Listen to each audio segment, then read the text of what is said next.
Boa tarde, turma. Como é que vocês estão? Tudo tranquilo? Muito bem, vamos lá então. Eu vou apresentar aqui uma revisão geral, né, dessa matéria. Eu acho que nós avançamos bastante na aula passada, então provavelmente eu serei, acho que, mais sintético nessa daqui, em alguns aspectos, né, que já foram bem reforçados, né, e vou tentar falar mais de alguns outros que eu acho que ainda não foram, talvez, bem apresentados, né? Então, ali nesse exercício da alegoria da caverna, né, deixa eu só apagar essas coisas aqui, esses rabiscos aqui, né? Vocês sabem que esse texto ele integra uma obra chamada A República, né? Essa obra tem 10 livros no total, né? E a alegoria da caverna aparece no livro 7 da República.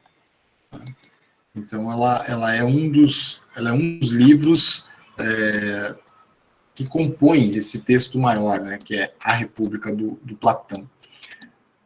A República é um livro que vai falar, então, vai pensar assim, o que seria uma cidade ideal para se viver, né, um estado ideal, né, no caso, para os gregos, né?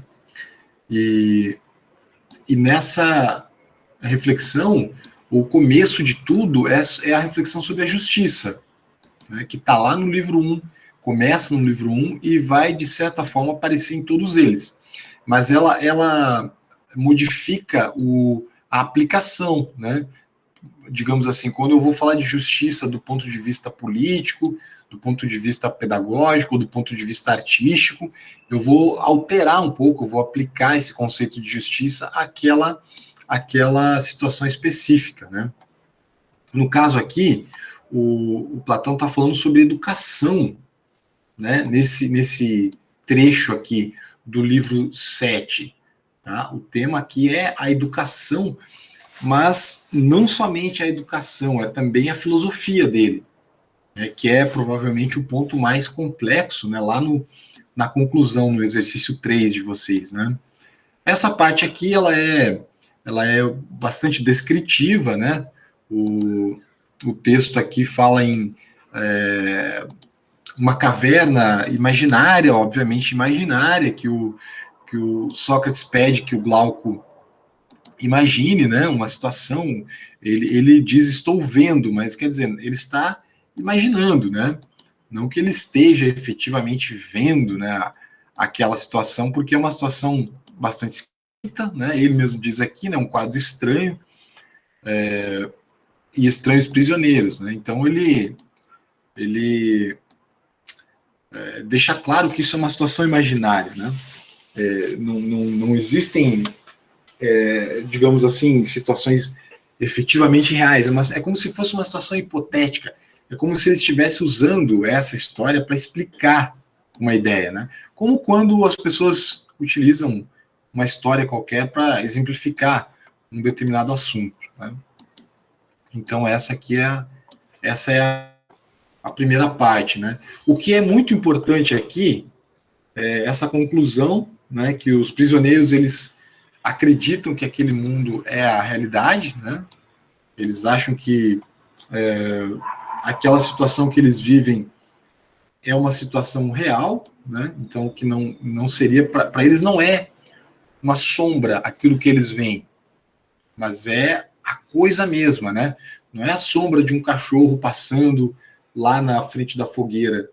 Eles acham que a sombra é o próprio cachorro, né? Que a sombra seria uma coisa real, né? Então a realidade para eles é um engano completo.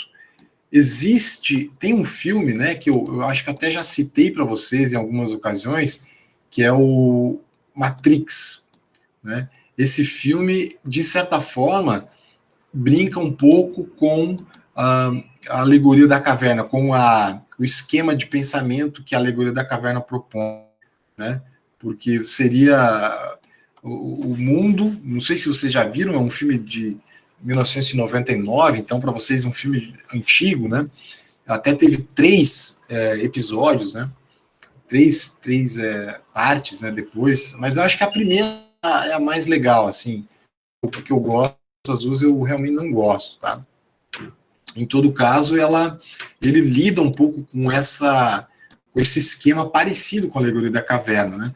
No filme Matrix, todo mundo que nós vemos, né, ele é uma espécie de como eu posso dizer, um holograma, né, projetado por um computador, né, que vai colocando aquela imagem na mente das pessoas que estão dormindo e tal, e o mundo real está fora daquele holograma, né? Bom, quem não viu ainda Matrix, eu sugiro que assistam, tá? Porque é um filme que pode ajudar bastante, né, a compreender essa ideia, né? Assim como aqui para o exercício 2, eu deixo a sugestão, eu falei na última aula, do filme. Só um pouquinho, gente, que a gente está tocando aqui a campainha. Já atenderam, desculpem a interrupção, turma. Alguma compra que chegou, alguma coisa na minha casa aí. Mas então, aqui para o segundo exercício, eu sugeri um filme chamado Um Sonho de Liberdade, tá? Que vai lidar muito com essa situação de a pessoa se acostumar e querer ficar, né? Querer ficar exclusivamente. Poxa, estão tocando de novo a campainha aqui, eu preciso atender só um pouquinho.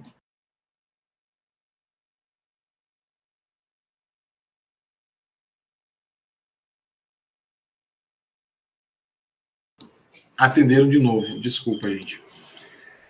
Voltando aqui. Então, eu sugeri para esse segundo exercício que vocês assistissem o filme Um Sonho de Liberdade, tá? Vale a pena, vale muito a pena ver aquele filme, porque ele faz digamos assim, ele faz um retrato do que seria, né, uma pessoa vivendo dentro de uma prisão, né, por muito tempo. Tem alguns exemplos lá de prisioneiros que passaram 50 anos presos. São prisioneiros americanos, né? Então um filme que se passa nos Estados Unidos e alguns estados americanos têm prisão perpétua. Né? E aqui no Brasil não há prisão perpétua, né? Que a pena máxima que a pessoa pode ficar na cadeia é 30 anos, né?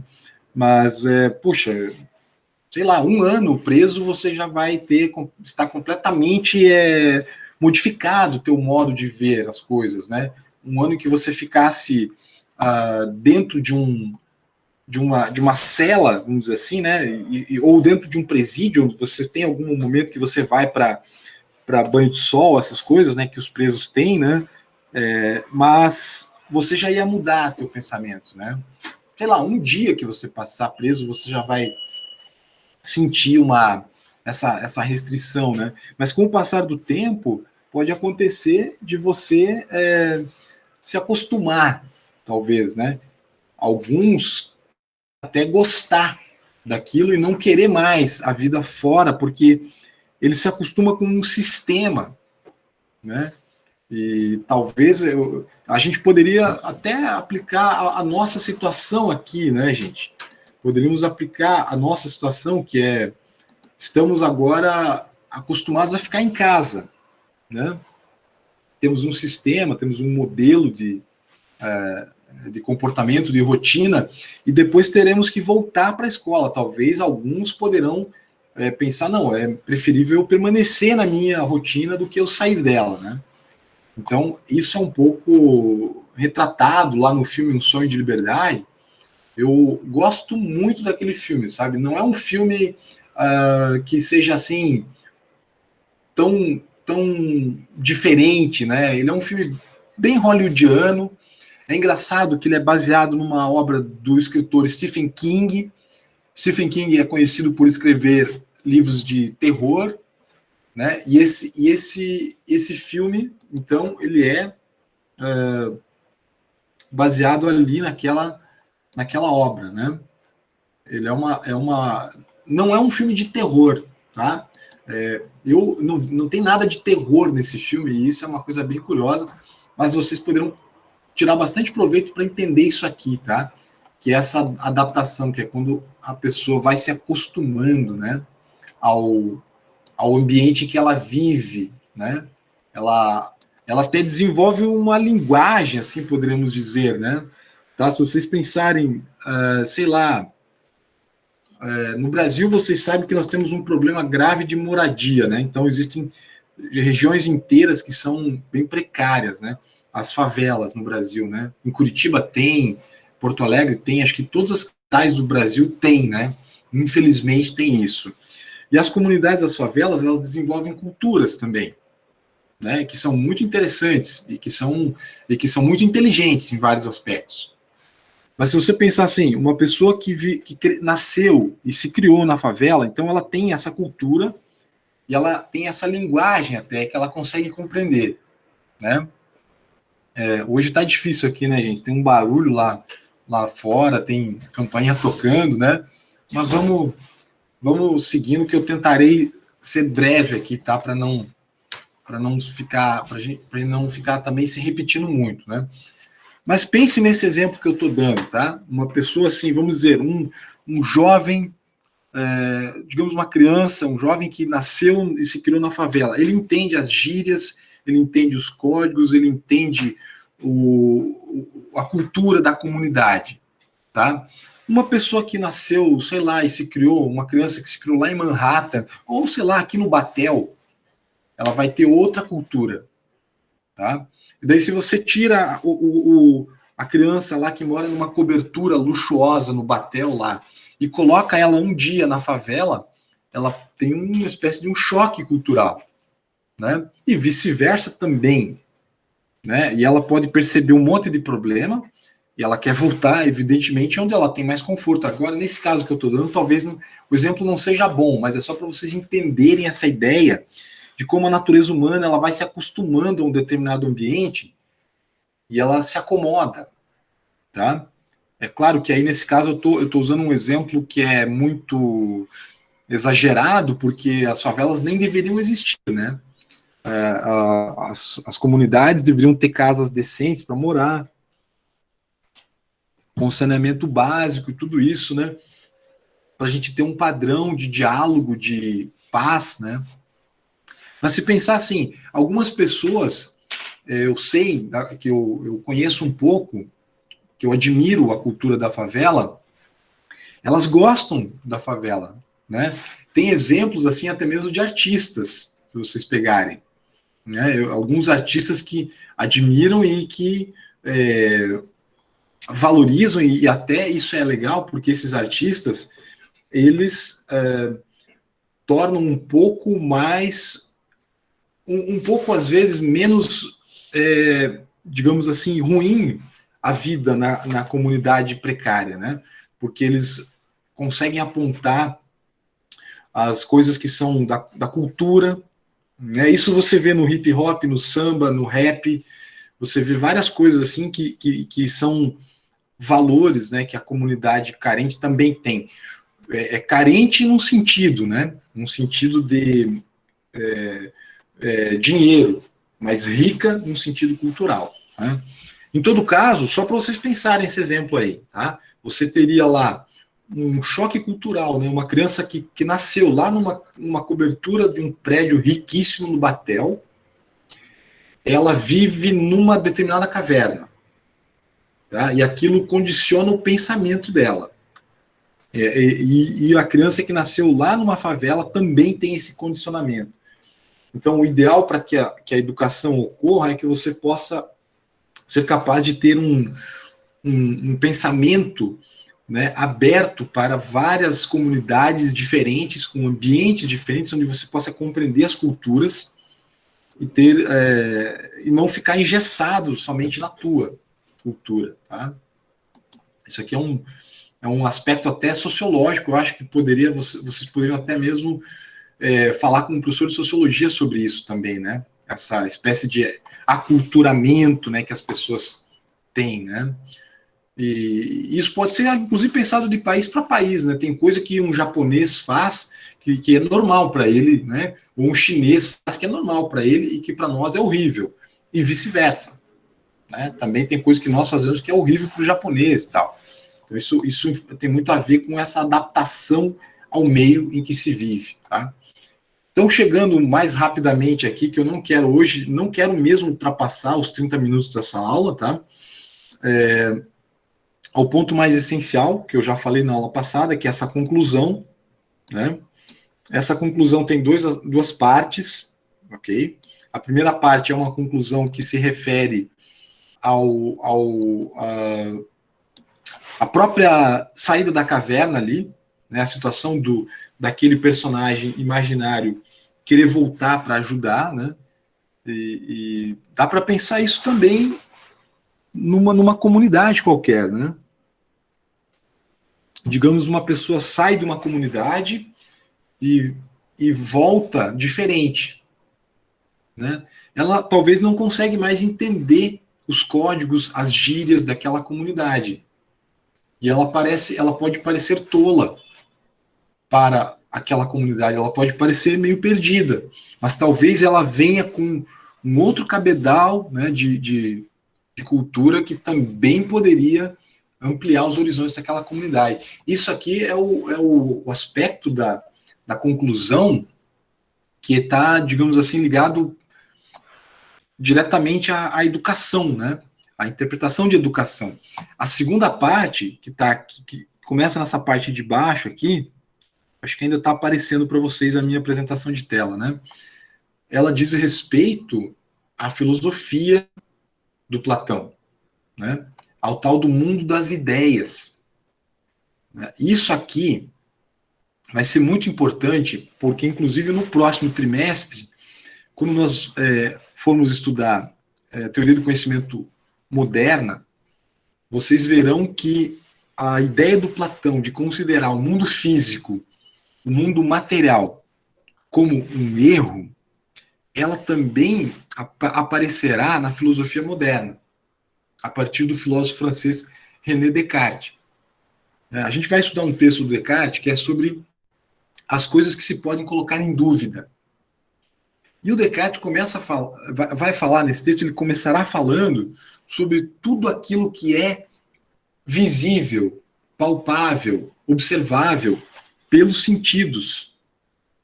Então, aquilo que eu vejo, eu posso colocar em dúvida porque a vista não é perfeita. A vista engana, né? Aquilo que eu ouço, também a audição não é perfeita, ela engana, né? Então, isso tudo será objeto do nosso trabalho no terceiro trimestre, tá?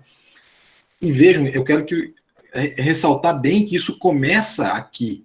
Uma coisa que vai aparecer no século XVII, XVIII, XIX, XX e XXI, começa lá no século IV antes de Cristo, com Platão, tá? Que essa ideia de questionar aquilo que eu vejo, que é a ideia de eu diferenciar a aparência da essência. Né? Então, o mundo aparente que eu vejo, né, eu estou vendo aqui o computador, né, estou vendo essas máquinas, estou vendo os objetos físicos diante de mim, estou ouvindo, né, o barulho do vizinho fazendo não sei o que lá. Isso tudo que me cerca e que eu vejo e percebo é o mundo físico. A ideia aqui é que isso tudo é uma caverna, ok? E eu preciso sair dessa caverna. Né? Sair dessa caverna vai implicar um exercício tão difícil quanto foi para aquele homem que já estava, como eu posso dizer, estava assim atrofiado dentro da caverna. Do mesmo modo, o nosso intelecto ele fica atrofiado porque nós só olhamos para o mundo material. Né? O imaterial, que é aquilo que o inteligível, né, para o Platão, representa. tá? O inteligível, aquilo que não pode ser visto, tateado, ouvido ou cheirado, né? Não pode ser detectado pelos sentidos físicos, mas só pode ser pensado, tá? As ideias. Vocês se lembram no começo do ano, quando eu falei para vocês sobre o igual, né?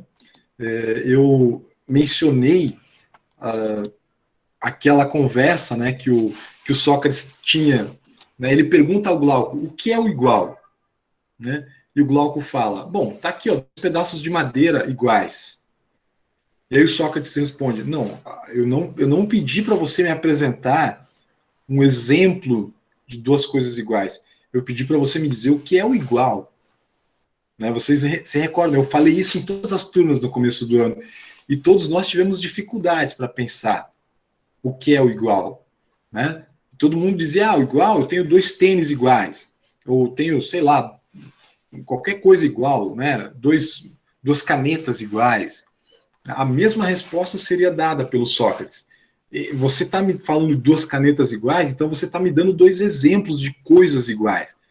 Mas são exemplos, e eu estou perguntando o que é o igual. E não estou perguntando para você me dar exemplos de coisas iguais. Né? A mesma dificuldade valeria para o belo, para o justo, para o correto, para qualquer ideia. E é aí que vem a sacada, né? Ele está buscando a ideia de igual. A ideia de igual não pode ser vista. Eu não posso pegar igual. Né? E eu também lembro que quando eu falava sobre isso, eu explicava para vocês assim: se eu não posso ver nem pegar, cabe a pergunta: o igual existe? Né? Porque dois pedaços de madeira iguais existem. Eu vejo, eu pego, né? Eu uso, sei lá, para alguma necessidade. Ou qualquer coisa material eu posso apontar e pegar. Né? Mas eu falo de uma ideia que se aplica a essas coisas materiais, mas essa ideia, ela mesma, não é material. Ela é imaterial. Ela é intelectual. Né? Para o Platão, ela é composta de uma substância de pensamento. Né? Para cada coisa existe uma ideia original. Platão pensa assim, é uma metafísica. Né? Metafísica quer dizer física. Tá? Então eu tenho uma mesa aqui. Tá? Tem uma mesa. Essa mesa foi construída pelo marceneiro. Mas a ideia de mesa não foi construída pelo marceneiro. A mesa, para o Platão, foi construída pelo Deus dele. É o Deus que ele chama de demiurgo, né, que é o construtor, como se fosse um marceneiro original, que ele criou a ideia de mesa, tá? E essa ideia de mesa, o marceneiro humano, ele se lembra dela, de quando ele estava, né, no mundo das ideias, e ele reproduz ela na madeira, no mundo material. Então, com base na ideia, que é uma coisa que ele não vê, ele cria um objeto que ele vê. E ele pode criar 30 mil mesas iguais. Mas ele não consegue criar um objeto que represente o igual. Ele só consegue pensar o igual. Entendem? Isso tudo é para dizer assim, como essa filosofia do Platão, ela é idealista, né? Uma filosofia das ideias. Eu posso criar 30 mil mesas, mas eu não vou criar a ideia de mesa. A ideia de mesa não pode ser criada.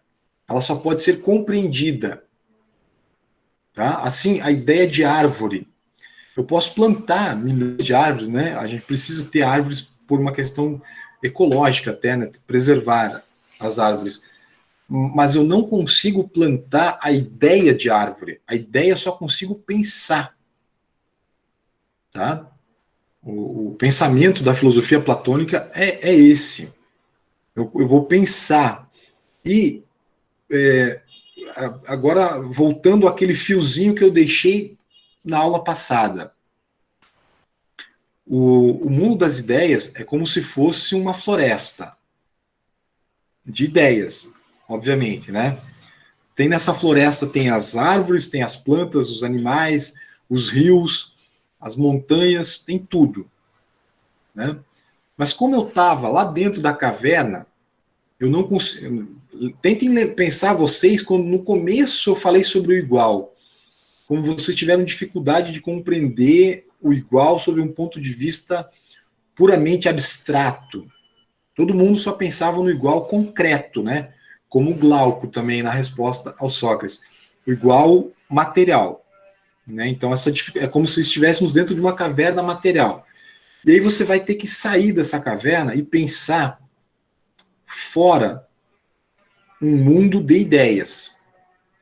Isso aqui, teoria das ideias, ou mundo das ideias do Platão, provavelmente vocês um dia encontrarão isso no vestibular, essa expressão.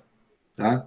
Então, só para vocês pensarem, é como se fosse um ecossistema, né, onde cada coisa não é uma coisa material, mas sim uma ideia, e se relaciona, né, se relaciona ali, elas se relacionam, assim como o rio se relaciona com a árvore, e se relaciona com o peixe, e a planta, né, e o homem que pesca o peixe, tudo isso que se relaciona ecologicamente.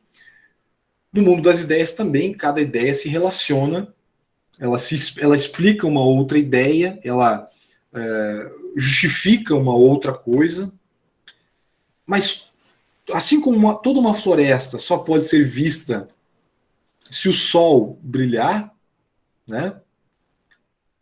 No mundo das ideias, tudo só pode ser compreendido intelectualmente se a ideia de bem estiver presente. Então, uma pessoa que fecha sua mente para intelectualmente para a ideia do bem, ela não conseguirá compreender as relações desse ecossistema de ideias. Então, existe uma ética, ao mesmo tempo que uma teoria do conhecimento está funcionando aí, existe uma ética, né, subjacente, que não é apenas o bem no sentido da prática bondosa, mas é no sentido do bem como funcionamento. Tá? Uma máquina que funciona bem. Compreenderam? Um relógio que está com suas. Como chamam aquelas engrenagens, né, internas emperradas, ele não vai funcionar bem. Tá? No caso da teoria das ideias, tudo está relacionado ao sol, que é o bem.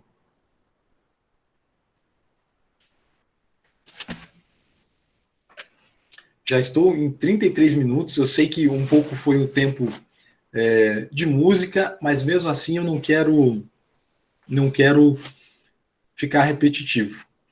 Pessoal, vocês compreenderam essa aulinha? Tem alguma dúvida? Eu espero ainda, na semana que vem,